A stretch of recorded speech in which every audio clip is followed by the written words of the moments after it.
Way back when you want to be scared, it's a universal picture. Stick around, we'll talk about it.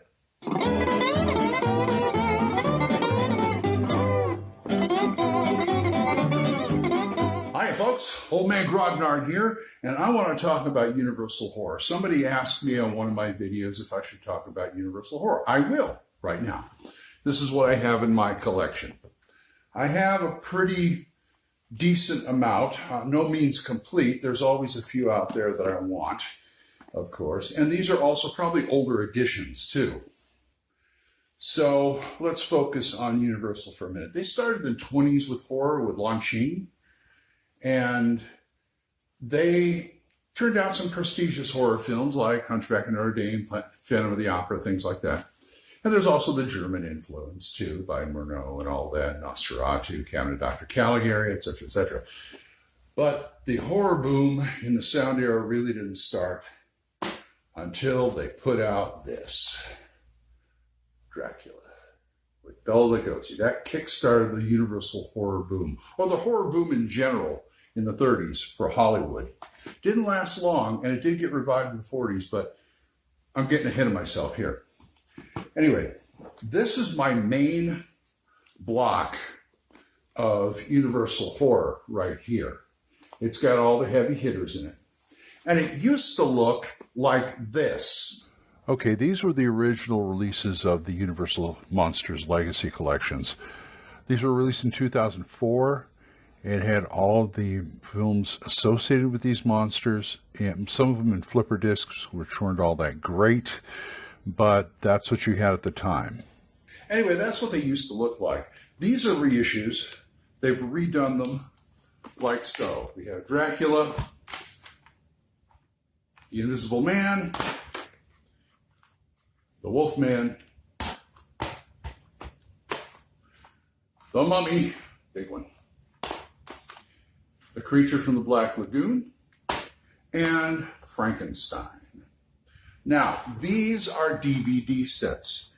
These have been recently reissued, or rather released on Blu-ray in these same sets. Now, what I like about the new sets is they're not flipper discs. The other set had some one-sided discs, some flipper discs, depending on how many they could get on there. But there are no flipper discs here. There are repeats because they will put, like Dracula, they will put anything and everything Universal did in association with Dracula at that time on here. So it goes from Dracula, Dracula's Daughter, Son of Dracula, House of Frankenstein, House of Dracula, and Abbott and Costello Meet Frankenstein. You see Abbott and Costello Meet Frankenstein on like 3 of them because he also put it on the Frankenstein and the Wolfman DVD. And, you know, Frankenstein's probably got the most of them. Frankenstein, Bride of Frankenstein, Son of Frankenstein, Ghost of Frankenstein, Frankenstein meets the Wolfman, House of Frankenstein, House of Dracula, and Abbott and Costello meet Frankenstein. Of course, you're going to see Abbott and Costello and the Frankenstein meets the Wolfman get repeated on the Wolfman disc, which I like because originally what they did was if I wanted the complete Frankenstein saga from them, I had to go out and buy the Wolfman too. I was going to do it anyway, but I don't like the idea because they put Frankenstein meets the Wolfman on the Wolfman set. And so I was missing one. And so in order to get that, I used to have to get the Wolfman set. But no, they've repeated these on here. Also, like the Invisible Man, you also get like whatever Abbott and Costello Meets movie they did with him, including the others. The Mummy, you get the great, I love the Mummy. The Mummy, Karloff, the Mummy, great. The sequels, not so much. But I like them for a different reason. Because the sequels kept getting shoddier and shoddier and shoddier. Creature, no, it's not in 3D, unfortunately. But all 3 Creature movies are on here. Like I said, they used to call these a film school in a box because not only did you get all the movies associated with that character or that franchise, you also got documentaries, commentaries, posters on the disc, things like that, all this other stuff. And the commentaries and the documentaries are really good because they were done by really, people who knew this stuff, critics and scholars and things like that. So yeah, it is a film school in a box. Great. I mean, there's on the Dracula set, They also give you the Spanish Dracula that they made in conjunction with this at the same time. And it's got a really good documentary on here called Universal Horror. And it would behoove you to watch that because I think it's a Kenneth Brownlow documentary. Very, very good. Okay, those are the heavy hitters. That's the 18. Okay, by the time the middle of the Frankenstein saga rolled around, it was getting to be the 40s. Monsters started to get passé, so they stopped making them. But then they resurrected it in the 40s because they changed management at Universal, and they looked around and said, what can we use? And they came up with the idea of the Wolfman, and that kicked off another phase.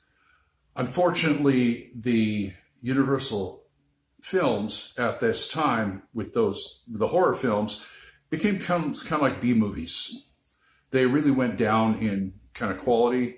They're like programmers, things like that.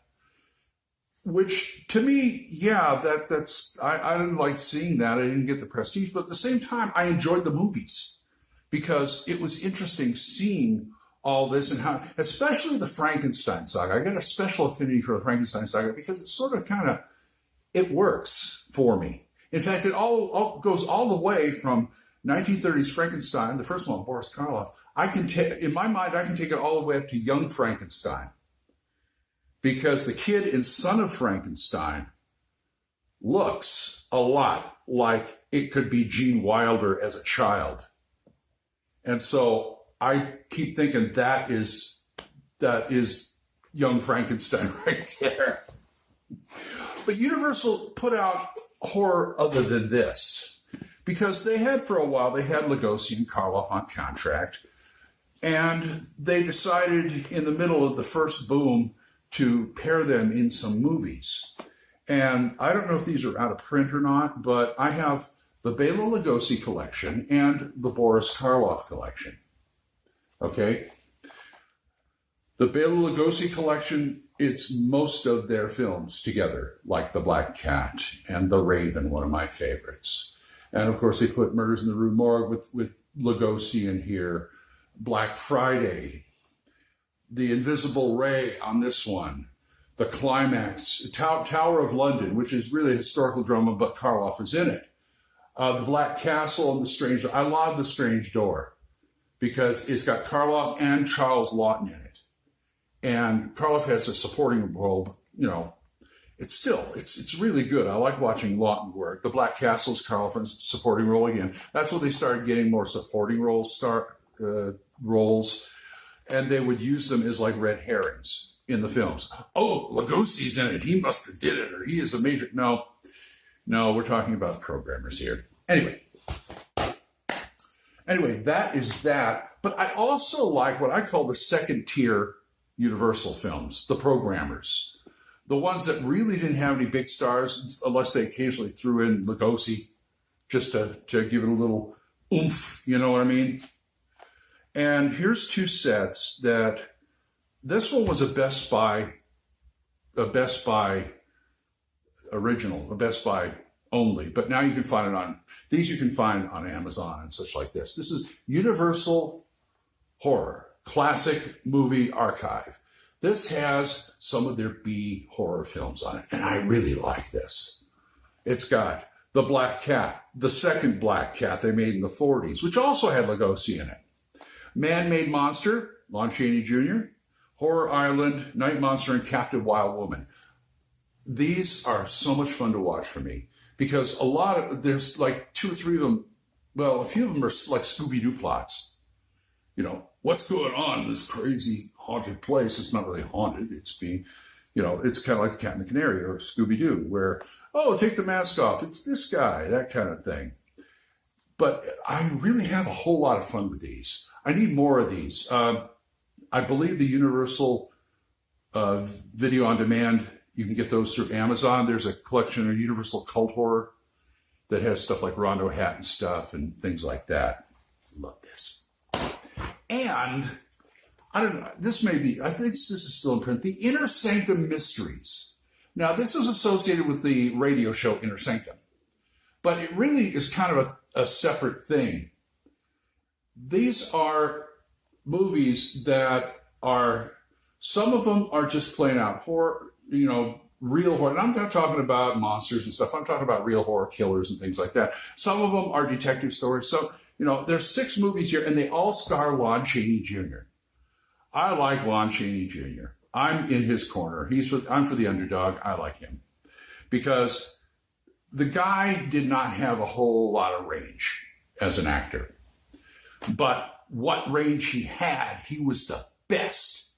You need somebody who can do like a really nice guy and a tortured soul, or really, oh my God, what have I done? I mean, he honed it in The Wolfman, in the sequels. You get Chaney because he's just, it's something about him that's likable yet vulnerable. And like I said, what he does well. Okay? So look for those. You can find those on Amazon. You can find these on Amazon. You can find them in Blu-ray too. I don't know. I got these, and then the Blu-rays came out, and I thought, I don't know. I just can't justify myself double dipping on these. Because if I got the Blu-rays, I'd sell these, and I don't really want to sell these. The first editions that came out, I sold those to get these because it's just a better quality. It's a better quality thing. But that's my Universal horror that I have in my collection. If you like it, if you want to talk to me about it, you want to talk horror about it, probably should have done this during a Halloween. Drop me a line at oldmangrognard@gmail.com. Okay, well, go out, find these, watch them, love them, and until I see you next time, bye-bye.